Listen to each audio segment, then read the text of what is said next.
Assalamualaikum warahmatullahi wabarakatuh. Selamat pagi teman-teman. Setelah tidak berjumpa beberapa minggu kemarin, hari ini kita mulai lagi pembelajaran online kita, masih melanjutkan materi tentang dampak-dampak sosial terhadap adanya perkembangan teknologi informasi dan komunikasi. Cuman hari ini yang akan kita bahas fokus kepada judul yang utama ini, masalah kasus-kasus sosial ya, sebagai adanya perkembangan teknologi informasi dan komunikasi. Bagaimana TIK berperan dalam perubahan dalam kehidupan bermasyarakat. Lanjut.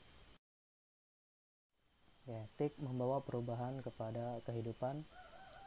Nah, membawa perubahan kepada kehidupan tidak hanya kehidupan individual, tetapi juga jelas kehidupan bermasyarakat.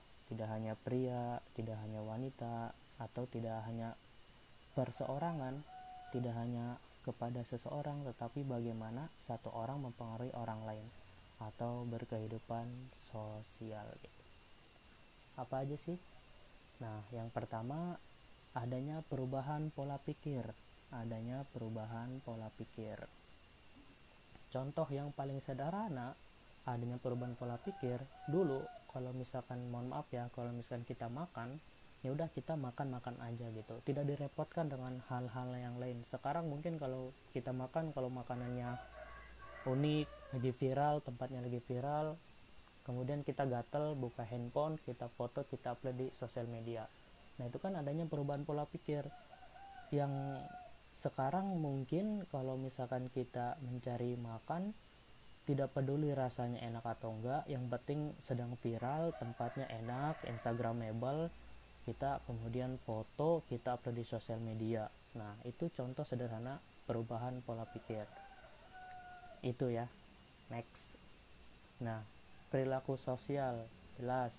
Kalau misalkan dulu kita ingin menghubungi teman kita, ingin menghubungi keluarga kita harus datang jauh-jauh ke tempat saudara kita, tempat teman kita mengabarkan sesuatu. Dengan adanya perkembangan teknologi, kita menyampaikan informasi jauh lebih cepat, jauh lebih efisien. Bikin grup keluarga, kita berkomunikasi di sana gitu melalui WhatsApp, grup keluarga segala macam. Jelas perilaku sosial. Tidak hanya itu, contoh yang negatifnya ketika ngumpul bareng-bareng, bukannya kita ngobrol, kita malah asik ya, mainin handphone, mainin gadget, kita pribadi sendiri gitu.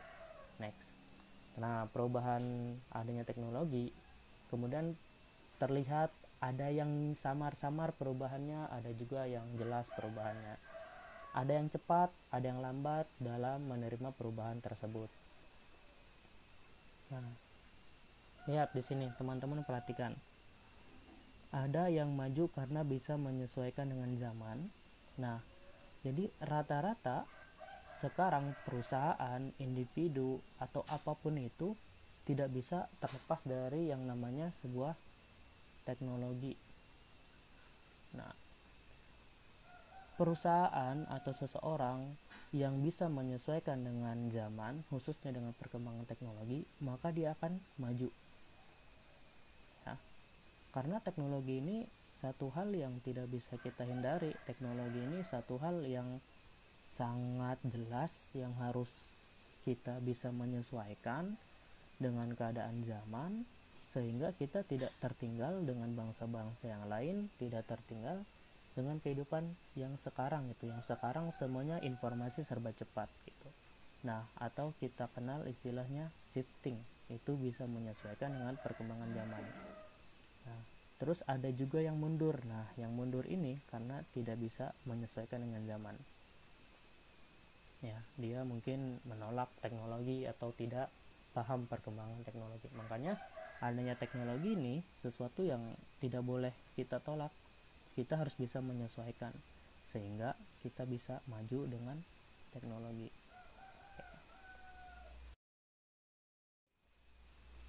Nah, kita sekarang fokus kepada kejahatan. Kejahatan ini karena adanya penyalahgunaan. Karena adanya penyalahgunaan teknologi, khususnya di dunia maya. yang sekarang lagi berkembang, khususnya di dunia cybercrime istilahnya, atau dunia maya. Nah, perhatikan teman-teman di sini, kejahatan di dunia maya atau cybercrime istilahnya pertama kali muncul pada tahun 1988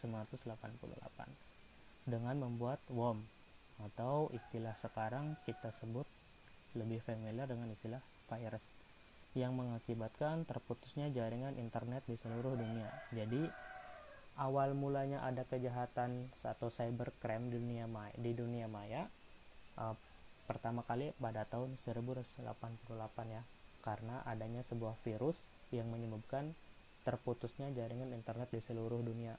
Nah, terputusnya ini hampir 80% komputer yang terhubung ke internet itu terputus.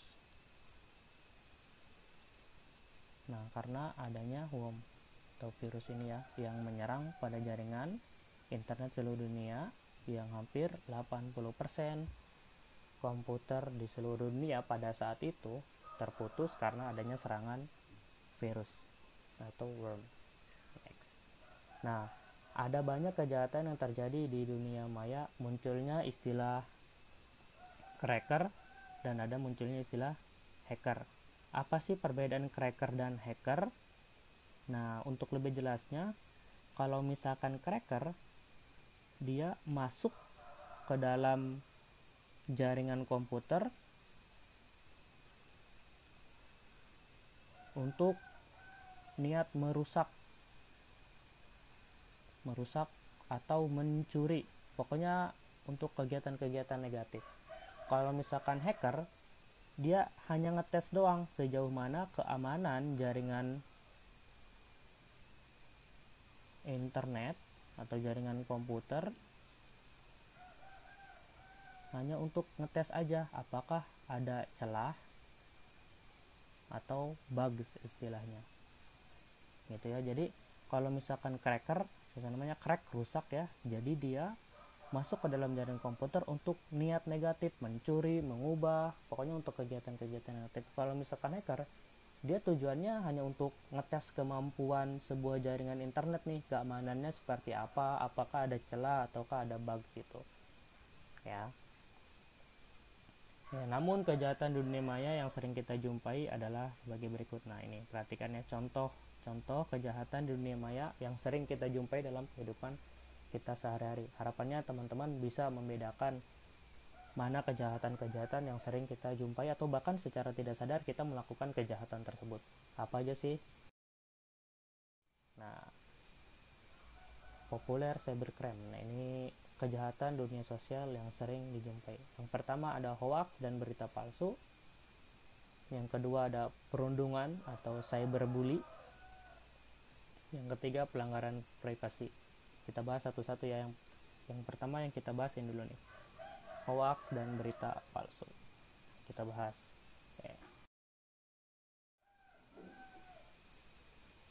Hoax dan berita palsu. Nah, ini tipe nih. Berita bohong atau kabar palsu yang tidak bisa dipertanggungjawabkan karena tidak berdasarkan sumber yang kuat dan kredibel. Nah, ini pengertiannya. Hoax atau berita palsu adalah berita bohong atau kabar palsu yang tidak bisa dipertanggungjawabkan karena tidak berdasarkan sumber yang kuat dan kredibel. Jadi kadang-kadang kita tanpa sadar nge-share sesuatu, dengan adanya perkembangan zaman, kita gampang banget nge-share sesuatu dari grup-grup WA, dari Instagram, dari Facebook, sesuatu kabar-kabar yang tidak jelas dari mana sumbernya kuat atau tidak, kredibel atau tidak, memenuhi standar yang minimal 5W+1H itu. Kadang-kadang kita gatel, kadang-kadang kita sebar gitu aja gitu. Nah, ini ya. Terus yang kedua, sengaja dibuat untuk menipu kebenaran. Kadang-kadang ada faktor kepentingan, ujaran kebencian dan lain sebagainya. Next. Nah, teman-teman, UNESCO atau Organisasi Pendidikan, Keilmuan dan Kebudayaan Perserikatan Bangsa-Bangsa membagi hoax, membagi berita bohong ke dalam 3 kategori. Yang pertama, yaitu misinformasi. Misinformasi adalah informasi yang tidak benar atau tidak akurat. Nah, tetapi orang yang menyebarkannya berkeyakinan bahwa informasi dapat dipercaya, okay? Tidak benar, tidak akurat, tetapi orang yang menyebarkannya berkeyakinan bahwa informasi dapat dipercaya, okay? Tidak merugikan, hanya untuk berjaga-jaga. Itu misinformasi. Jadi ada beberapa komponen penting ya yang terkait dengan misinformasi. Yang pertama, tidak benar atau tidak akurat. Yang kedua, tetapi orang yang menyebarkannya berkeyakinan bahwa informasi dapat dipercaya, ya, dapat dipercaya. Nah, terus tidak merugikan, hanya untuk berjaga-jaga. Hoax yang kedua menurut UNESCO adalah disinformasi. Nah, disinformasi adalah informasi yang tidak benar, dibuat seolah-olah benar dan memiliki kepentingan bagi si pembuat. Jelas, ini tidak benar dibuat seolah-olah benar. Ini artinya adalah rekayasa.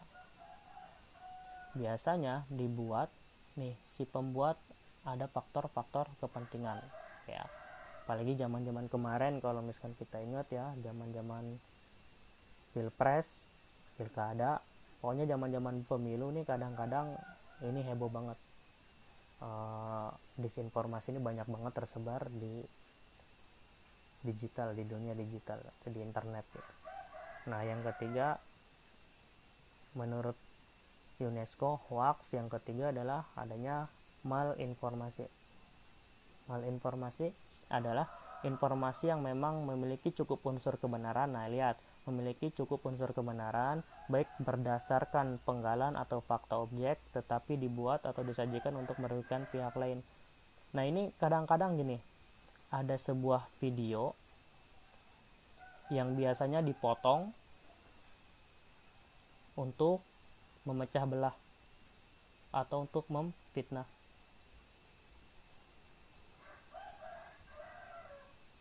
Sehingga ada pihak lain yang merugikan, terutama orang atau sesuatu yang ada di video tersebut. Nah, sekarang karena kemajuan perkembangan teknologi, kadang-kadang video yang durasinya mungkin lagi ngomongin apa, durasinya panjang lagi ngomongin apa, tiba-tiba dipotong, diedit gitu pada bagian-bagian tertentu doang untuk memecah belah atau untuk memfitnah. Ini sering banget kita jumpai ya di sosial media gitu.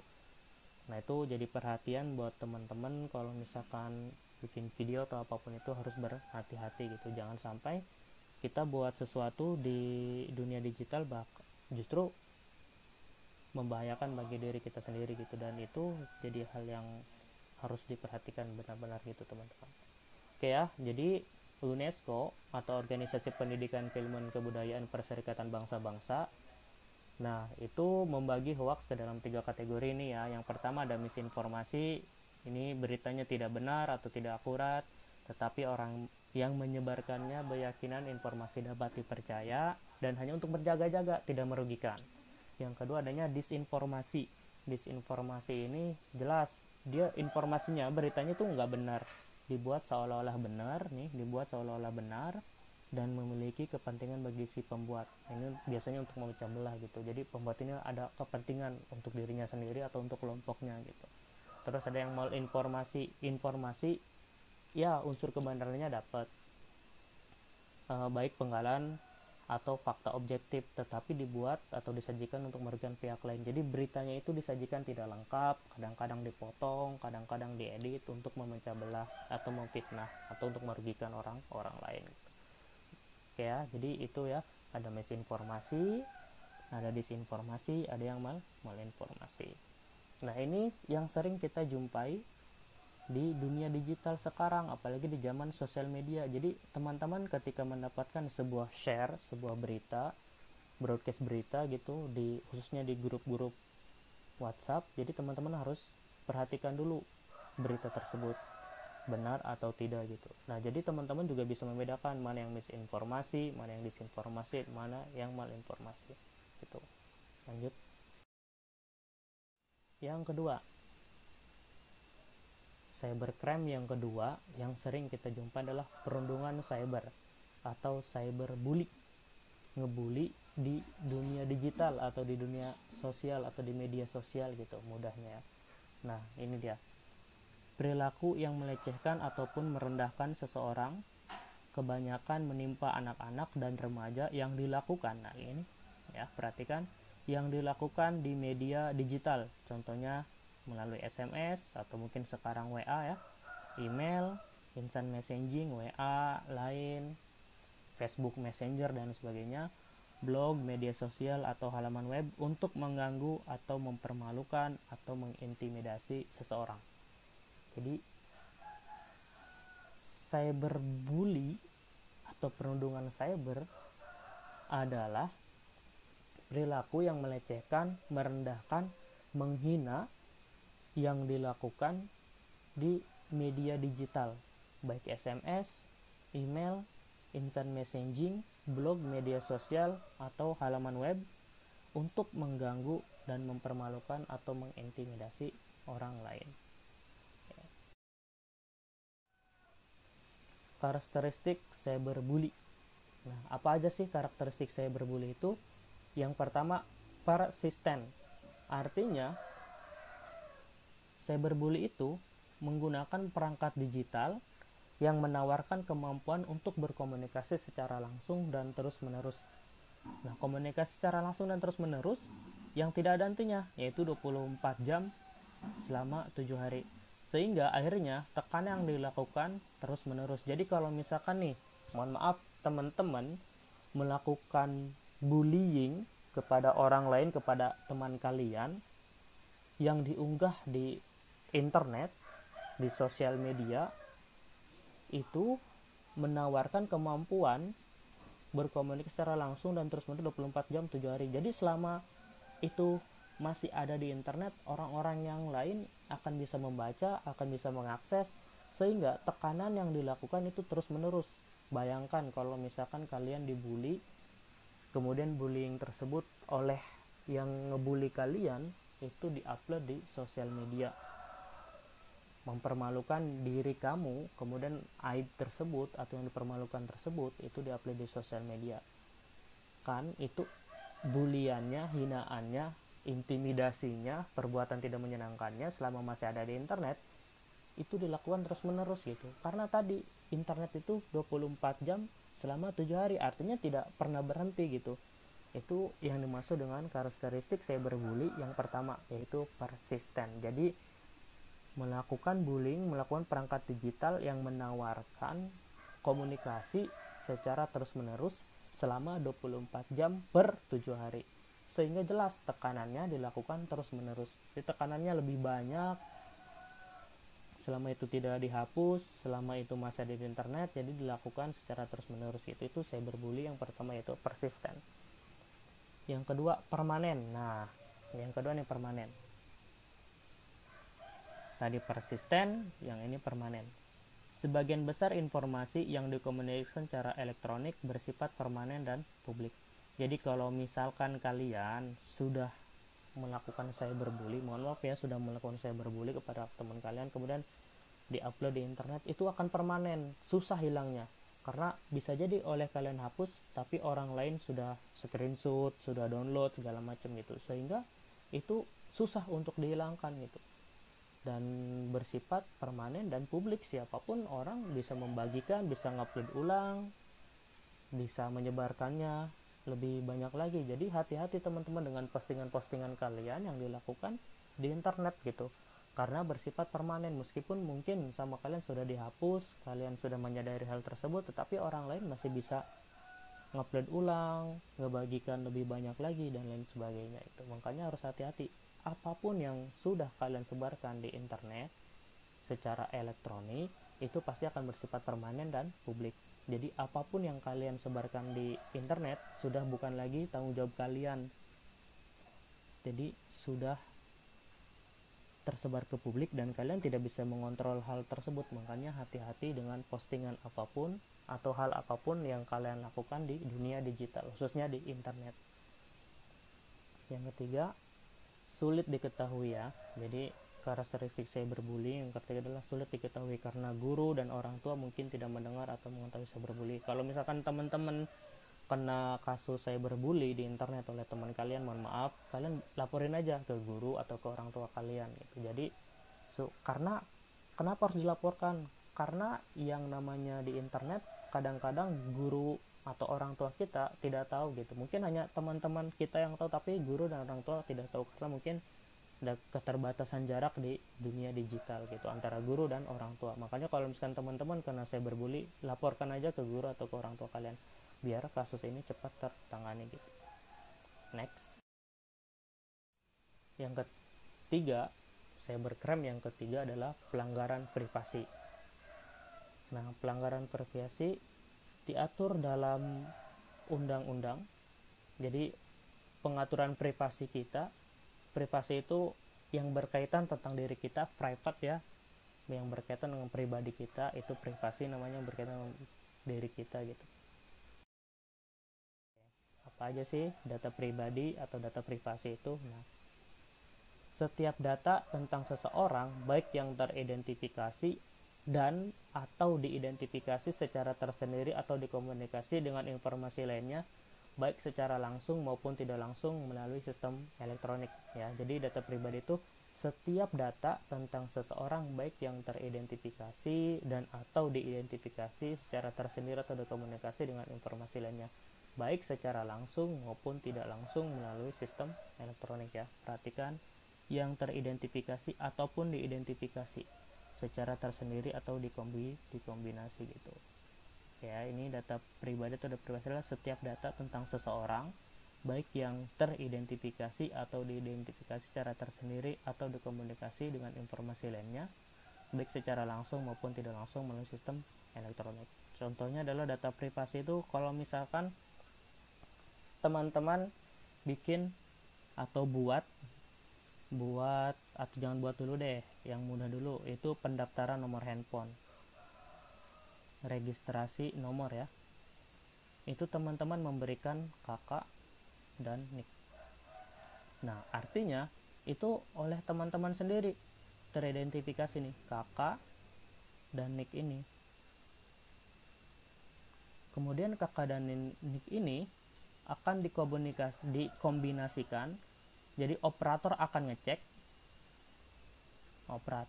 akan cek data kakak dan nik kalian ya, kemudian dikomunikasikan ya, kakak dan nik kalian kemudian dikomunikasikan, kemudian operator akan cek ke dinas pendudukan ya, dinas pendudukan yang mengurusi kakak dan nik ini. Kalau misalkan sesuai, berarti pendaftaran nomor kalian akan disetujui oleh operator. Tetapi kalau misalkan kakak dan nik kalian tidak ada di dinas kependudukan, maka akan nolak sistem tersebut. Nah itu ya, jadi teridentifikasi atau diidentifikasi tersendiri atau dikomunikasi atau dikombinasikan dengan informasi lainnya. Gitu ya, contohnya adalah pendaftaran nomor handphone kakak dan nik. Operator akan ngecek kakak dan nik tersebut apakah ada datanya di Dukcapil atau dinas kependudukan. Kemudian kalau misalkan memang cocok, pendaftaran nomor handphone kalian akan diterima oleh operator gitu ya. Jadi setiap data tentang seseorang. Jadi perhatikan teman-teman, kakak dan nik adalah contoh data pribadi atau privasi kalian yang harusnya kalian tidak sebarkan atau kalian jangan sampai disalahgunakan gitu. Karena bisa jadi ada pihak-pihak tertentu yang akan mencuri data kalian, kemudian akan mensalahgunakan data-data tersebut. Makanya yang berkaitan dengan data privasi, teman-teman harus hati-hati gitu. Yang kedua, setiap orang memiliki hak untuk melindungi data pribadinya dan menentukan apakah data pribadi yang dia miliki boleh atau tidak boleh dikomunikasikan dengan pihak lain. Hal inilah yang disebut dengan privasi ya. Jadi kalian punya hak nih, setiap orang punya hak untuk melindungi data pribadi kalian.